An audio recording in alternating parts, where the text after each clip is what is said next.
Hello guys, welcome back to my channel. আজকের আবার একটা রেসিপি বানিয়েছি তেল কই। তো কিভাবে বানিয়েছি ভিডিওটি দেখো।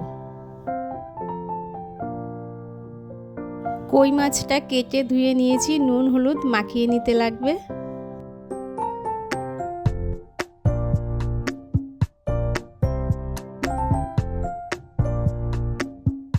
কড়াইতে সর্ষের তেল দিলাম, মাছগুলো ভেজে নেব। মাছগুলো ভালোভাবে ভেজে নিয়েছি, এবার তুলে নেব।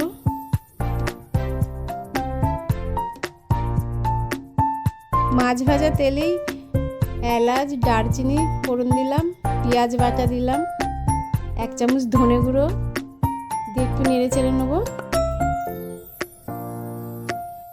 টমেটো লঙ্কা দিয়ে কষিয়ে নেব একটু।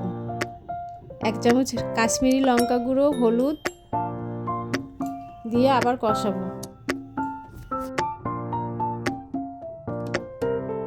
হালকা কষিয়ে নিয়েছি মশলাটা, এখানে মৌরি আদা বাটা দিয়ে দিলাম, দিয়ে এবার ভালো করে কষিয়ে নেব।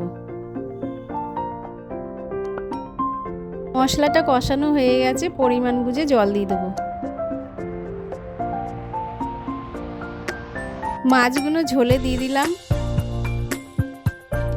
স্বাদ অনুযায়ী লবণ দিলাম, নেড়ে চেড়ে ঝোলটা আবার ফুটতে দেব। মাছটা আমার হয়ে গেছে, এরকম মাখা মাখা থাকতে নামাতে হবে। হালকা করে গরম মশলা দিয়ে দেবো, দিয়ে মাছটা আমি নামিয়ে নেব।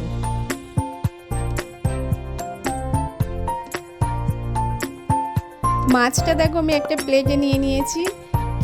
দেখতেও খুব সুন্দর হয়েছে আর খেতে অসাধারণ হয়েছিল। গরম গরম ভাতের সাথে তো খুবই ভালো লেগেছে খেতে।